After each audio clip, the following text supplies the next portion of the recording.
Greetings, Guardians. My name is Bife here. Recently, I've come under the weather, and it was not great for the pre-Lightfall schedule. Luckily, I've been able to recover, but there were still lots of videos I didn't get to make. Today, however, I was somewhat able to salvage one of them. I was invited onto Grenada Jake's stream, who is lovely, by the way. You should absolutely go ahead and follow him on Twitch, and if you are so inclined, go ahead and subscribe as well. More importantly, though, we sat and we discussed some of the lore ahead of the new Lightfall expansion, and this meant that we got to do a great recap of some of the basics. Jake is one of those people who focuses on the core grind of the game and PvP, so he's sometimes the person who skips cutscenes. Now, don't get me wrong, that's fine, it's just the way you play the game sometimes, but this meant that he was missing a few different bits and pieces of knowledge. So if you're one of those people who is returning to Destiny after a long time, this is hopefully going to be an opportunity for you to catch up on some of that too. I'm going to go ahead and just let the entire Trials card that we had play out for you now. Thank you again so much to Jake for letting me use the footage that you had on your end of this, and thank you again to Jack, his editor, for putting all of this together at such short notice. This was not something that initially I had planned, but it was just really nice to be able to get this out of the way so that I could somewhat recover my schedule, which was totally bodied by COVID. Without much further ado, here is all of our discussion, and I hope you guys enjoy it. I skip or don't pay attention to every cutscene, and I know that that is ridiculous because part of what's been so nice about recent seasons is the story. They do a really good job of storytelling every season, but I have no idea what's happening every time. So it's gonna be very helpful to an extent, though, because I know with you in particular, whilst again it's the PvP thing, you're also you're the kind of person who's in the top 5 people to get to light level max every time first. So it's just like, I get that you in particular would be skipping because your priority is speed. Yep. You know? I like to grind. You're playing it for a totally different reason, and you know what? Fair power to you on that front. Ooh, damn. Nice snipe. Nighthawk's a slayer, dude. He's gonna get a lot of snipes. So I think what will be fun about this is we'll kind of just naturally combine like storytelling and talking and like calling out when it needs to happen. Oh, absolutely. Yeah. It'll be great. But how about I lead us off with a really simple question that is way too vague and is gonna be setting you up for way too much talking, so answer however the hell you want. But for someone like me or somebody in the Destiny world who's just getting into it and doesn't know too much about what's going on, we're coming up on Lightfall. Big annual DLC, a lot of action, a lot of things changing. If you had to give a quick pitch as to what we need to be looking out for, like just the overarching concept, not like 40 minutes, just give us like a 2-minute breakdown and then we'll get more detailed afterwards. How would you answer that? For 10 years, if you've been playing Destiny for that long, you've heard all these things about the darkness is on its way and darkness is coming. Now it's properly here. We are actually at that point where we're seeing the final battle. To give you possibly the coolest comparison I think I can, which I think is accurate, I think if you look at this in Marvel terms, Lightfall is a little bit like Infinity War, and Final Shape is probably going to be like Endgame. That's the way I would phrase it. That's the way I would look at it. That's how I would compare everything that's going on. Sweet. So yeah, you are looking at some kind of crazy build-up to the story, and this is going to be the start of the end of the first big chapter of Destiny. It sounds really broad and whatnot, but like that's absolutely where I'd put it. That's where I'd start. I guess that kind of segues me into a different question that's a little bit outside of lore, but the start of the end of our first chapter in Destiny. Do you think that Destiny is going to get more games and more updates even after the final shape? Oh, no question. They've already said as much, not just in all the different bit-ups and all the other bits and pieces they put out, but also they have confirmed it through their jobs postings. I mean, there are narrative leads and directors and all sorts of other people who have been hired in to the company recently, and the entire point of their hiring, as posted publicly in the job description, was guiding Destiny's narrative for the next 10 years. Oh my god. So, without question, it's not just the fact that they're rounding out this particular part of Destiny, they're already clearly working on the next part. Wow, okay. You know, like, it is certainly not over. Just purely from the financial side of it, you know, if you're looking at a game like Destiny, there is no question that when you have this many players invested in it, whether that's for PvE or PvP or anything in between, you have a very big incentive to keep going. Just because one story is over does not mean that a persistent world ends. Right.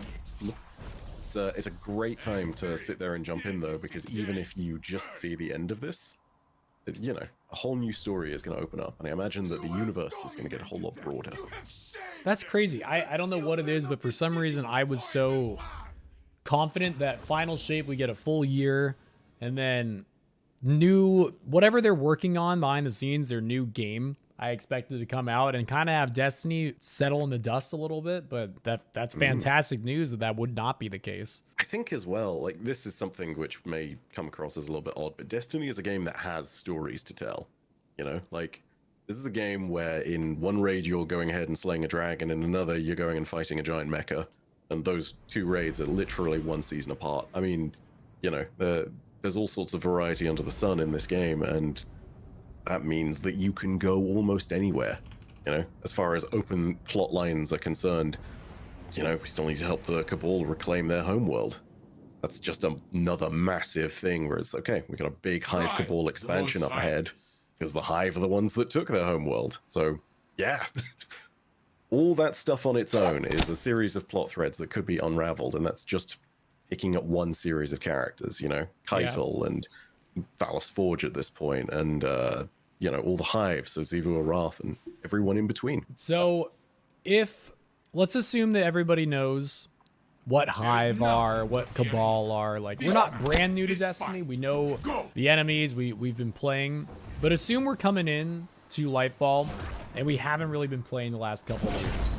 What's the setup for Lightfall? Like you already said, it's the beginning of that final fight, potentially the beginning of the end in Chapter 1 of Destiny, you know, but what is it that somebody who's not been playing for the past year or two can go into Lightfall expecting to see, so that way we're kind of caught up and know what we're getting into? I think there is one thing that I would absolutely look at, which is not going to explain everything, but at very least is going to give you a small premise of things to come. Okay. And that's actually the finale cutscene for Season of the Seraph, right?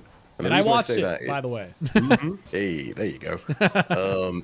Yeah, no, reason for that is because you see the Traveler doing something for the first time in 10 years. And like, if we're really talking broad strokes and everything in between, the reality is that we need to acknowledge the Traveler has done something it's not done in years, which is actually moved, actually done something, and actually seemingly made a choice, right? Right. That entire season, that entire cutscene revolves around Rasputin.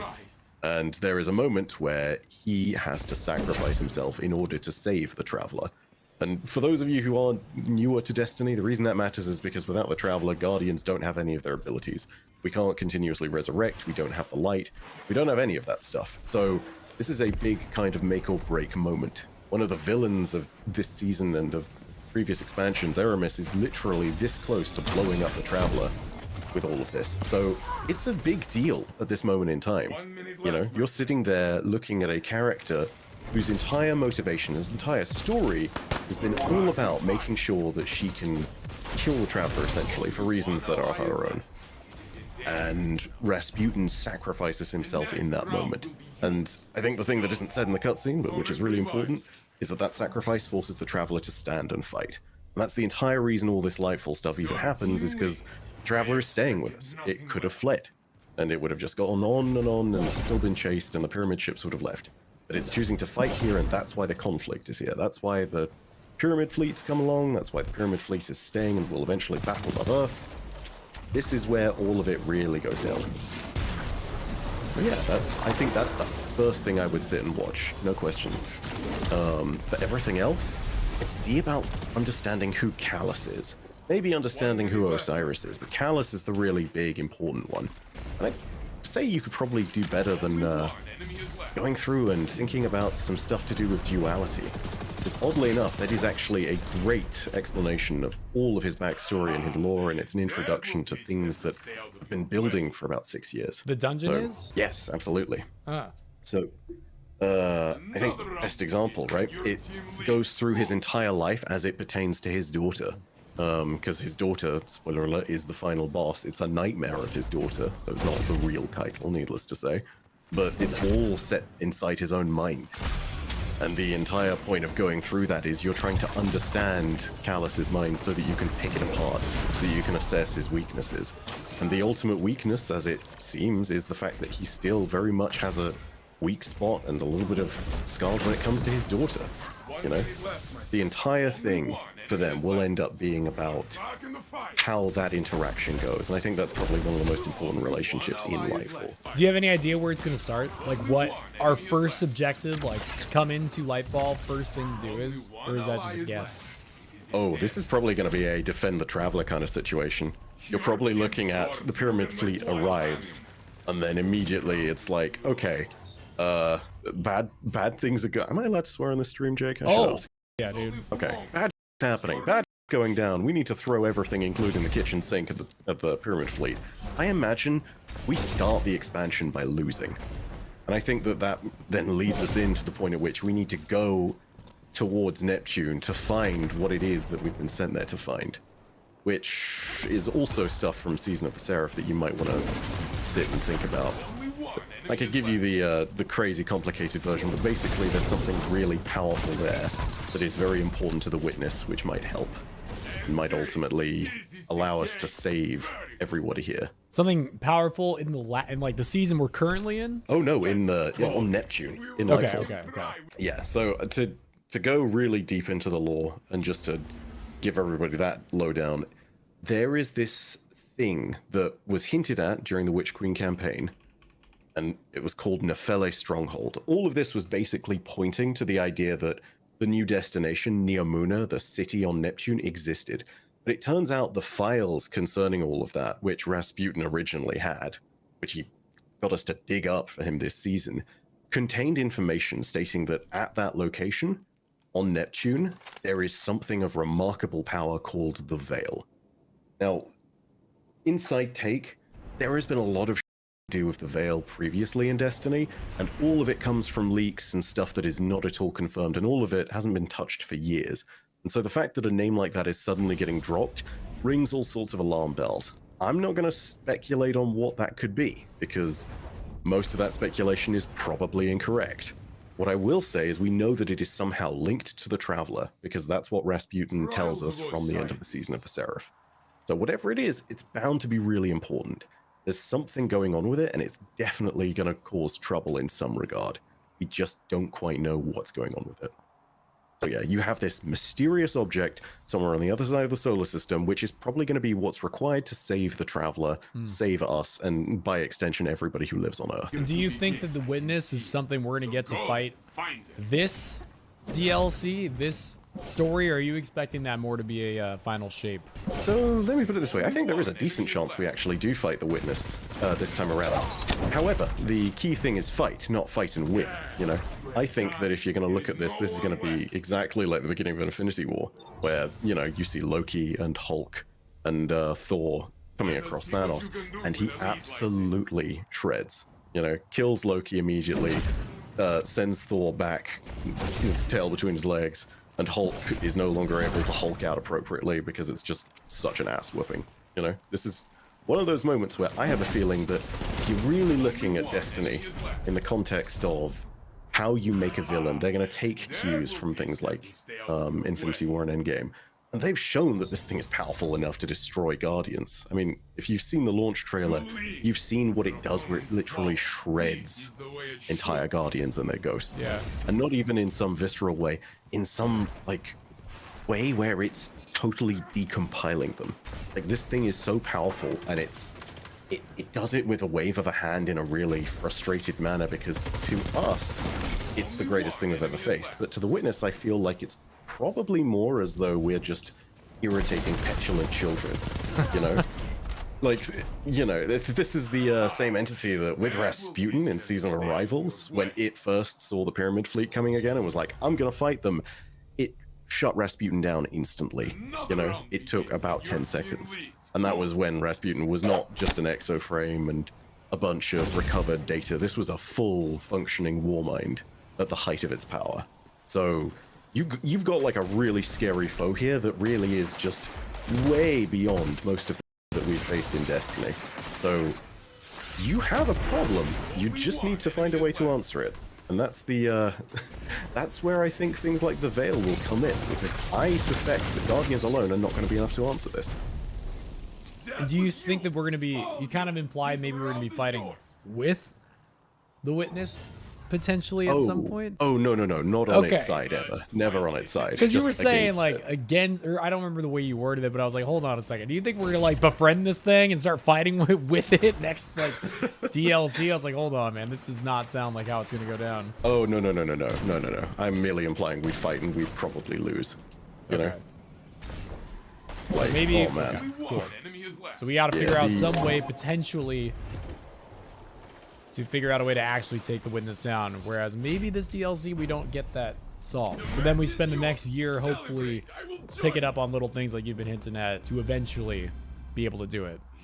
Yes, and I'd imagine that's kind of where the season goes. So, for context, we know the names of 2 seasons going ahead. The season coming along with Lightfall is Season of Defiance, of course, which has got a very Awoken theme, but apparently you're also working to sort of defend the people of the city and fight the war at home. So you're looking at something like, say, breaking people out of prison camps that the cabal of Callus's Legion have set up and things like that. But you're also looking at a very Awoken theme, so you're going to be fighting alongside characters like Mara and Petra.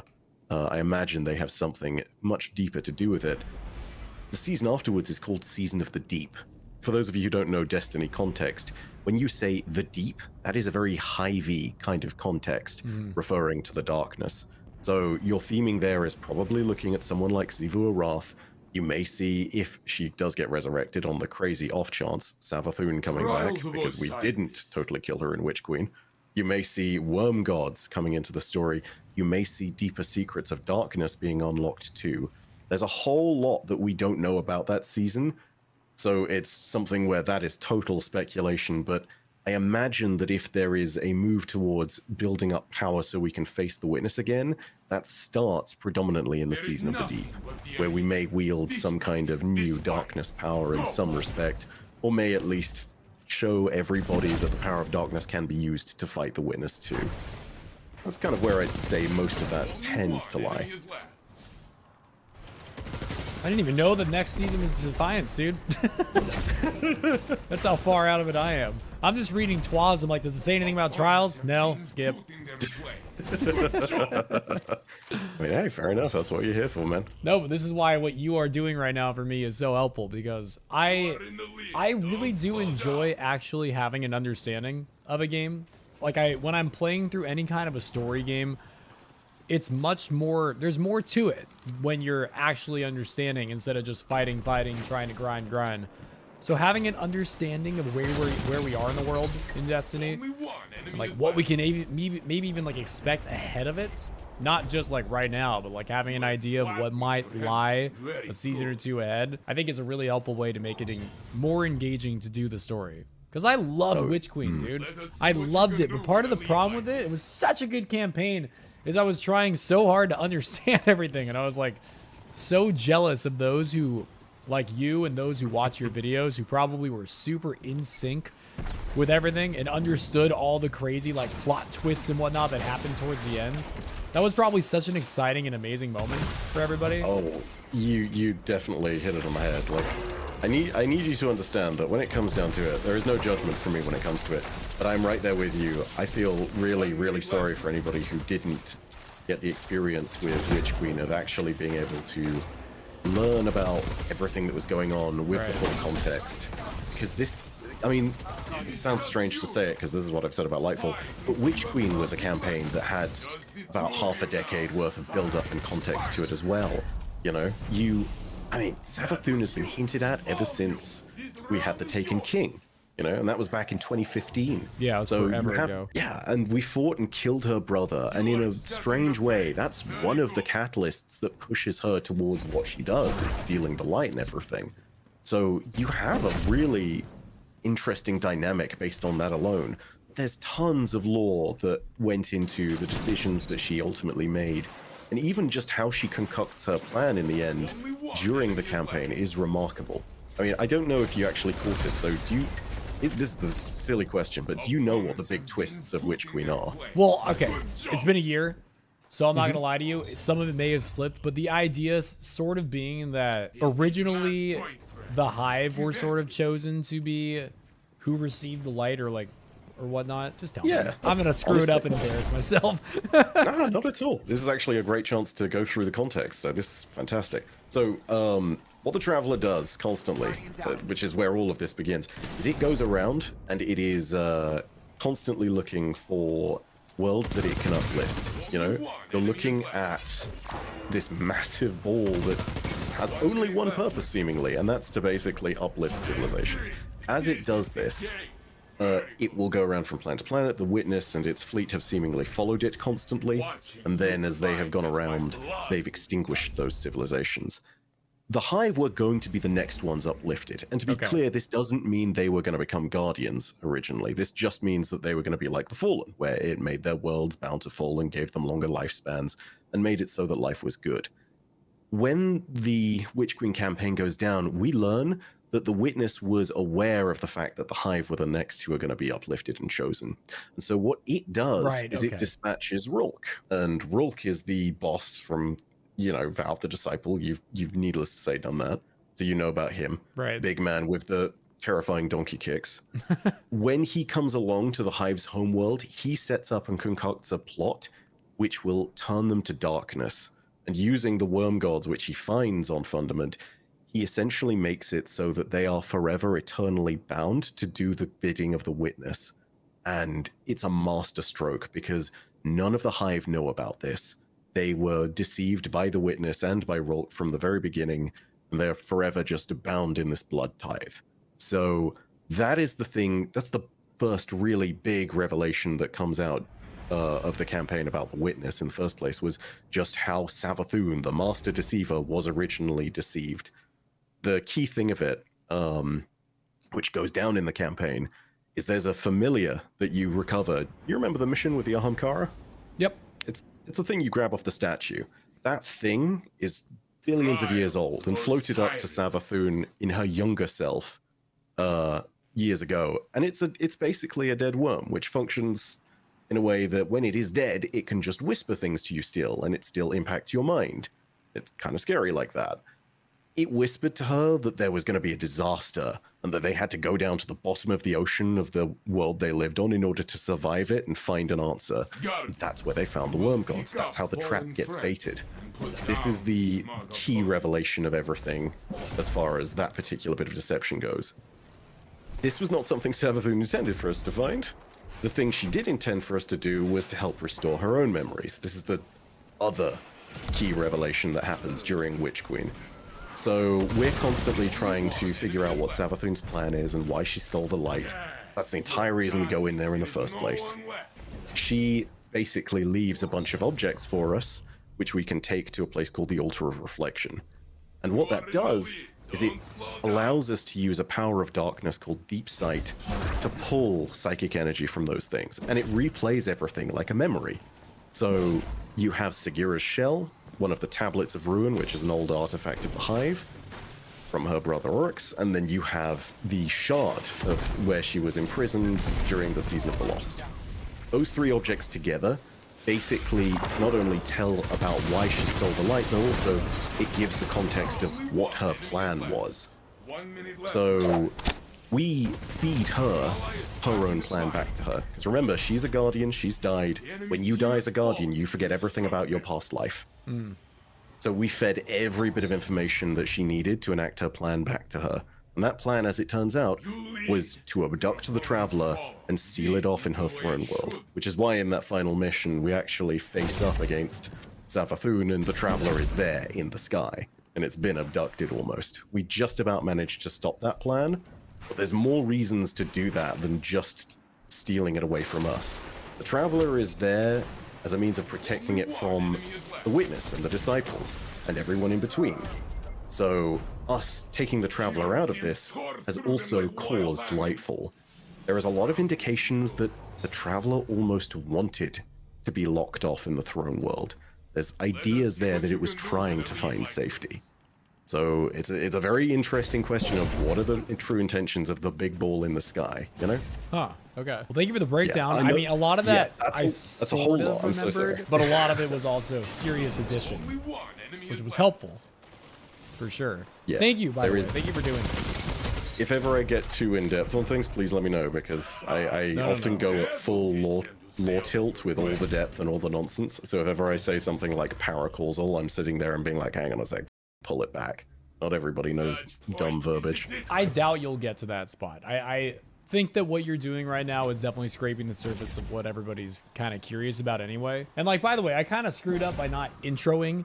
Most people know who you are, so I sort of don't feel like I need to intro, but it's still very necessary for everybody who's newer to Destiny or is just very PvP focused for me to explain not only who you are, but what we're doing here. So chat, this is Byf. He's got a YouTube channel that just passed 1 million subscribers. Congrats, by the way. Thank you. It's freaking awesome. He is the lore daddy.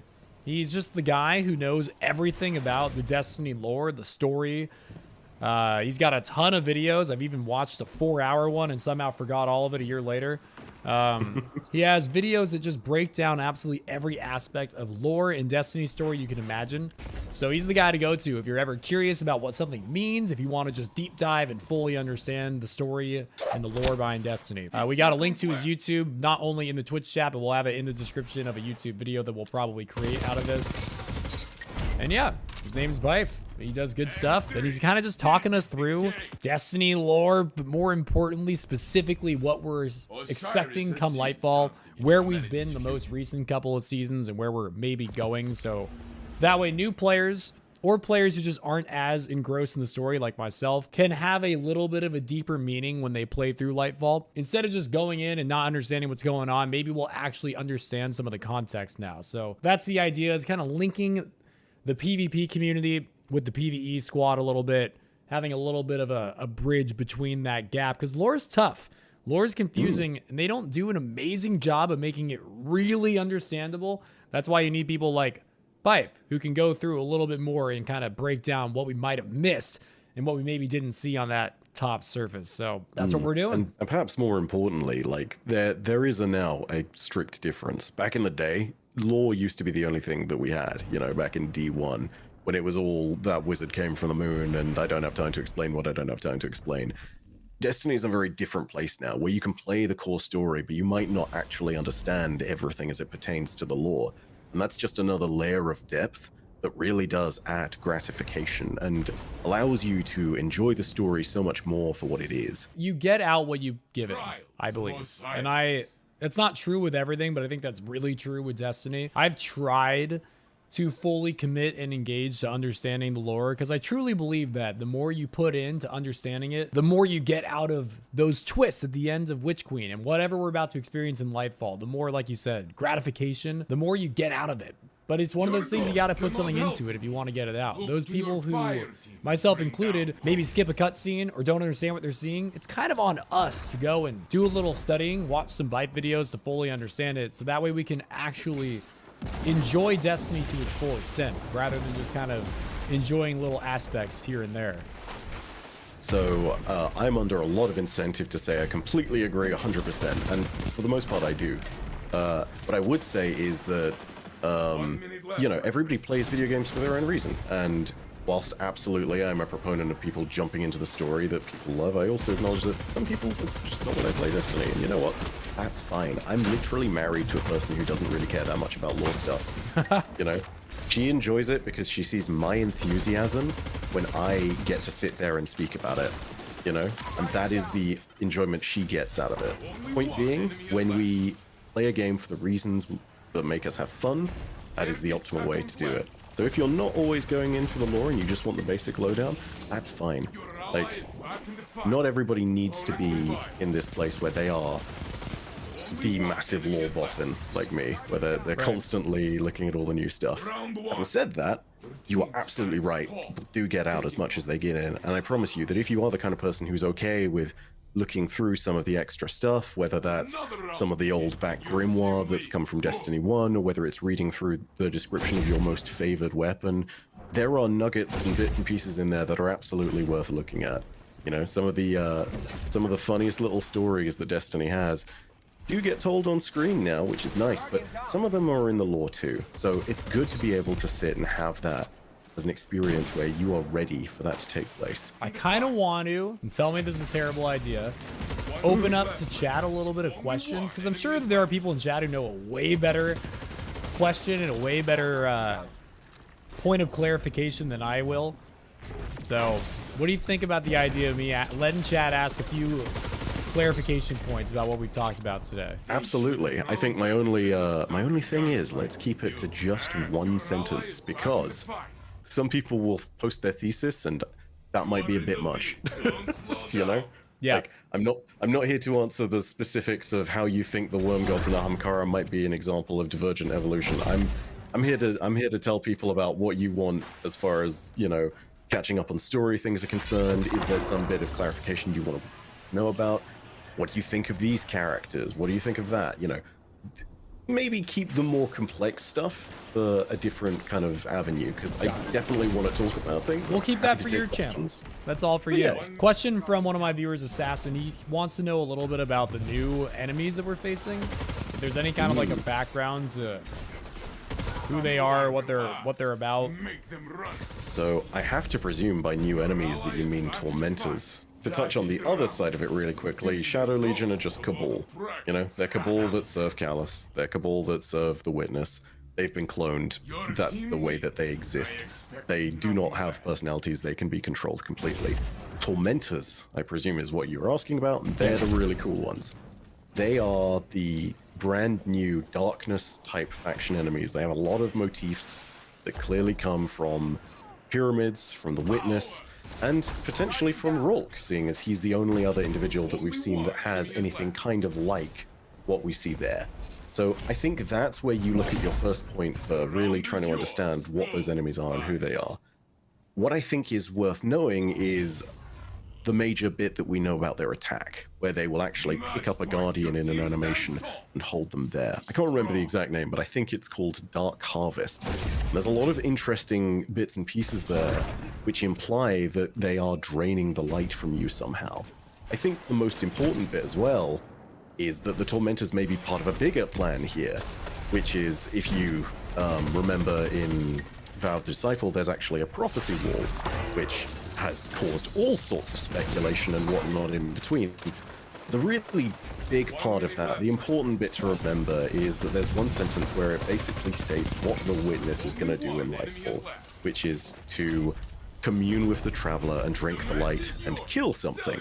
The whole drink the light bit, I think, is part of why the Tormentors are a part of the plan. I think Dark Harvest is, in a canonical sense, not going to kill us, but I think it is literally draining the light from a Guardian so it can be collected. I think that is the entire purpose of a Tormentor, is to counter a Guardian.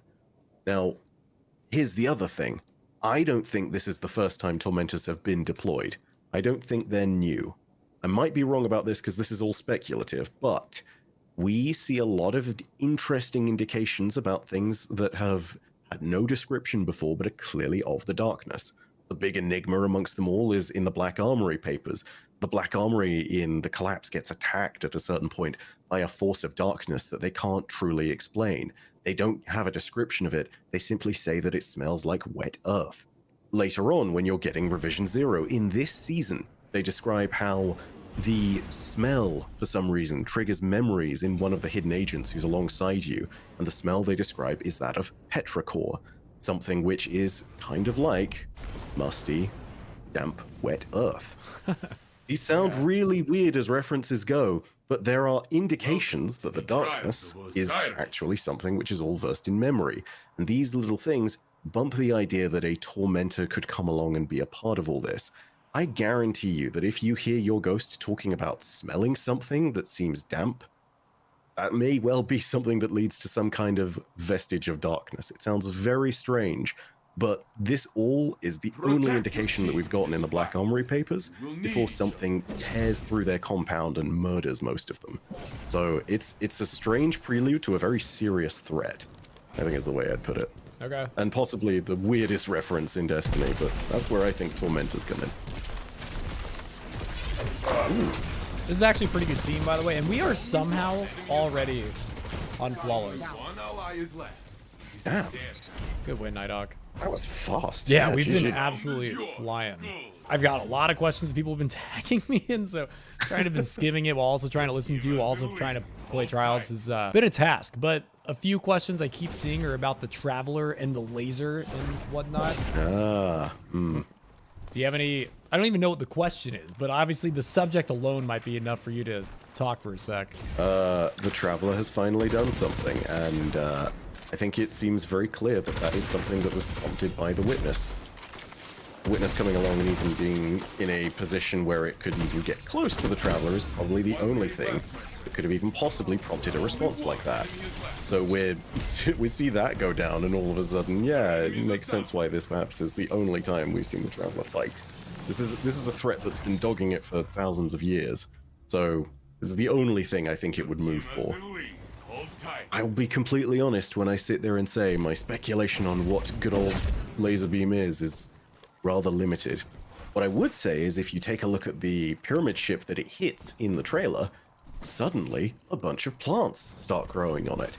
And we've actually seen that effect before. We see that in the trailer for, I think it was, I want to say it's some Game Awards or something. There's one Lightfall trailer where the Witness walks up to something, reaches out its hand, and a similar effect happens, where you have those plants growing all around the Witness. It seems clear that comes from the Traveler, and that beam, I think, is best described as like this pure torrent of light. The reason that that seems to grow plants is because that's kind of the thing the light ends up doing. You know, strange as it sounds, this is something where you're probably looking at a pure beam of chaotic creation that's coming along from things, because that is ultimately what the Traveler does on a philosophical level. Chaotic creation is a major part of why it has an opposition to the darkness on a fundamental level.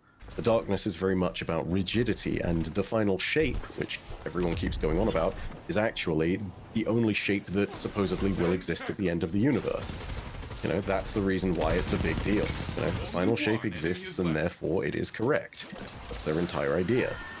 Random plants growing and random life sprouting out of nowhere from this beam is something that really stinks of a power directly tied to the light. So yeah, it makes a certain degree of sense in that regard. How can a ghost smell if it doesn't have a nose? This is a great question. Oh, this is actually a really great question. I'm not entirely sure. But I imagine that it's one of those lines where they throw it in there anyway and we'd ask the question. Honestly, this is a good question. I don't know if ghosts can smell. I feel like there must have, over 10 years, there must have been a line, but I don't know. You know what I mean? You don't know? Who am I talking to, man? I know. Imposter. What is this? Highly suspect. Highly suspect. I had to ask once. Oh yeah. 100%. Kick his ass!